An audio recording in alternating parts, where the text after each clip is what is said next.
Thank you very much. It is wonderful to be at ZBB Energy, and thanks for your hospitality and thanks for helping to build the future. I've got a couple of people I want to acknowledge. First of all, your wonderful governor and First Lady, Jim and Jessica Doyle, are here. Please give them a big round of applause.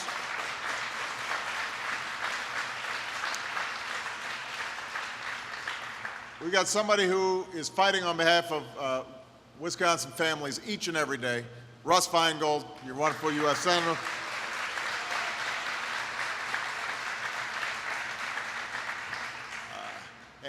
A great friend and somebody who has been really doing great work over her first couple of years in Congress, Congresswoman Gwen Moore. Please give her a big round of applause.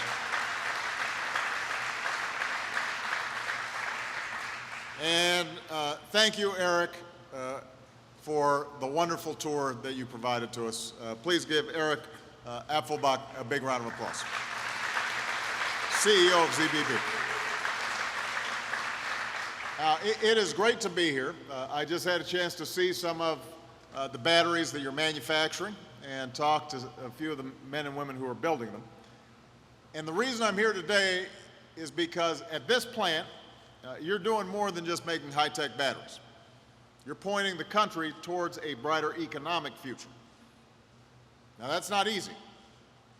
We've been through a terrible recession, the worst that we've seen since the Great Depression. And this recession was the culmination of a decade that fell like a sledgehammer on middle-class families. For the better part of 10 years, people were seeing stagnant incomes and sluggish growth and skyrocketing healthcare costs and skyrocketing tuition bills, and people were feeling less secure economically. And few parts of the economy were hit harder than manufacturing.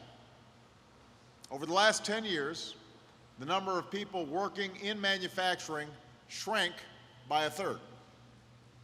And that left millions of skilled, hard-working Americans sitting idle, just like their plants were sitting idle.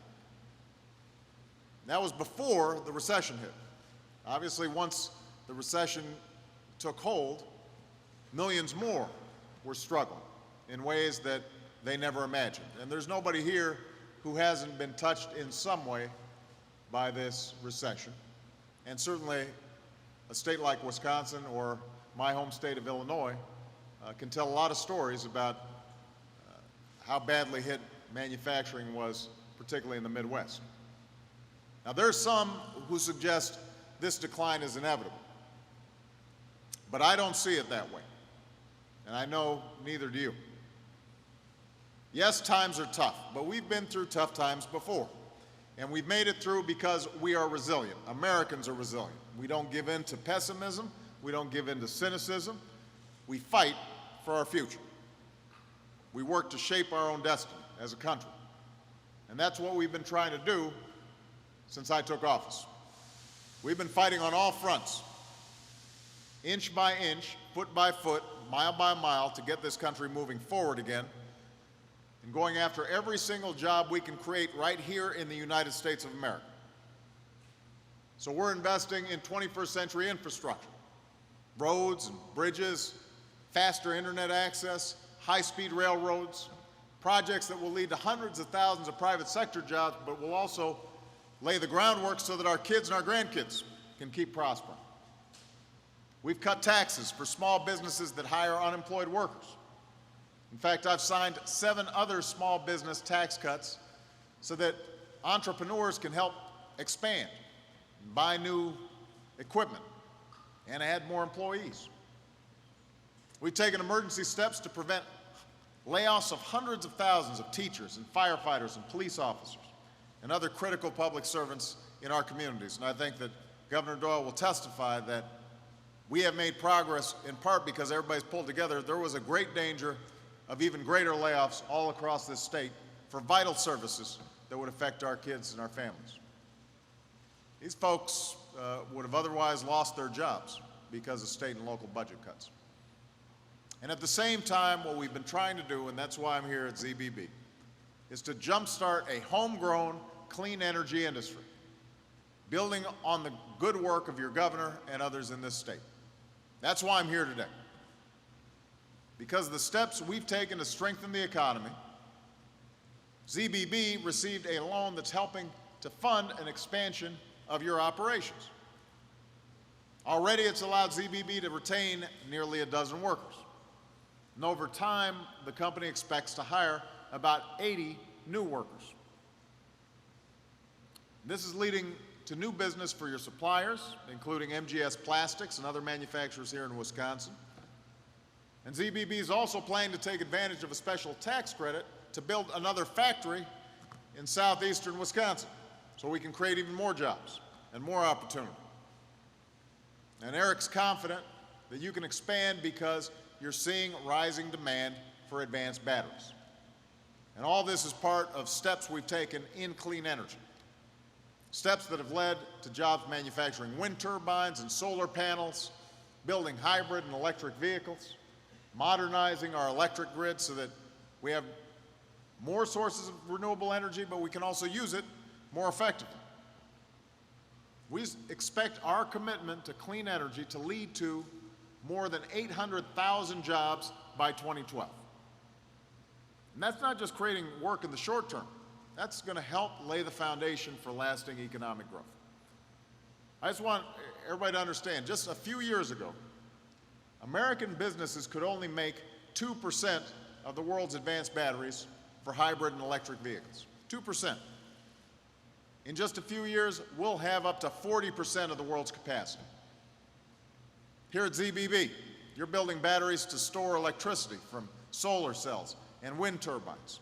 And you've been able to export batteries around the globe, and that's helping lead this new industry. For years, we've heard about manufacturing jobs disappearing overseas. Well, companies like this are showing us how manufacturing can come back right here to the United States of America, right back here to Wisconsin.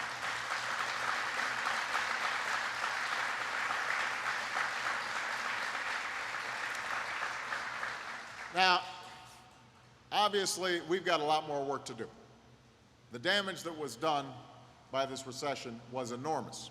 8 million people lost their jobs. 750,000 lost jobs the month I was sworn into office. 3 million had lost their jobs by the time we took office, and several more million those first few months of 2009. So too many of our family members and our friends and our neighbors are still having a tough time finding work. And some of them have been out of work a long time. And I've said before, and I'll say again, my administration will not rest till every American who is willing to work can find a job, and a job that pays decent wages and decent benefits to support a family. But what's clear is that we're headed in the right direction. A year and a half ago, this economy was shrinking rapidly. The economy is now growing. A year and a half ago, we were losing jobs every month in the private sector. We've now added private sector jobs for 7 months in a row. And that means the worst mistake we could make is to go back to doing what we were doing that got us into the mess that we were in. We can't turn back. We've got to keep going forward. We've got to keep going forward.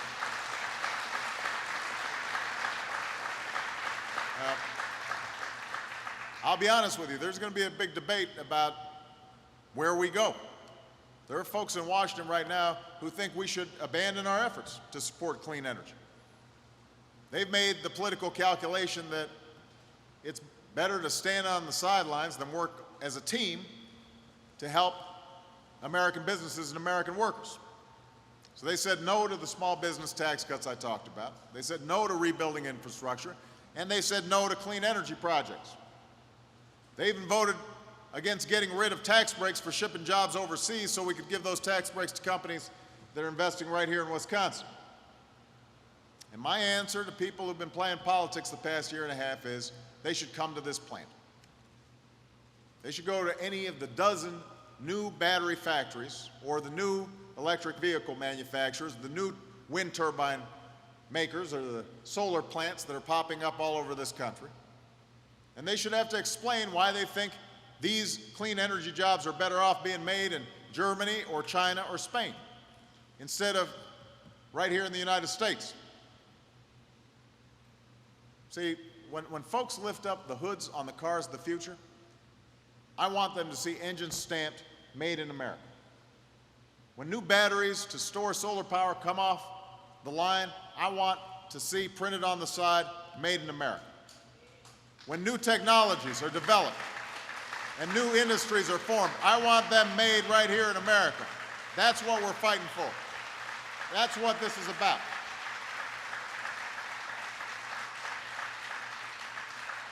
So ZBB, you're part of that process. You guys are at the cutting edge. You're how we're going to strengthen this economy. These have been a couple of very hard years for America. And we're not completely out of the woods yet. There are going to be some more tough days ahead. It'd be a mistake to pretend otherwise, but we are headed in the right direction. You're pointing us in the right direction. And I am confident about our future because of what I've seen in this plant and what I see when I talk to workers like all of you, what I've seen all across this country.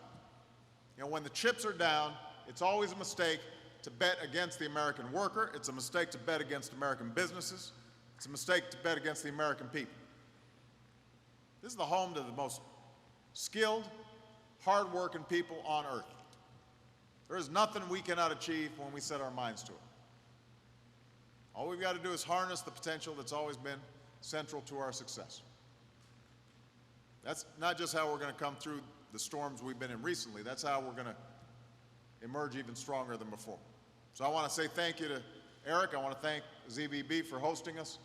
More importantly, I want to thank all of you for setting a model for how we're going to create the kind of lasting economy that's going to be good, not just for this generation, but for the next generation. Thank you very much, everybody. God bless you. God bless America. Thank you.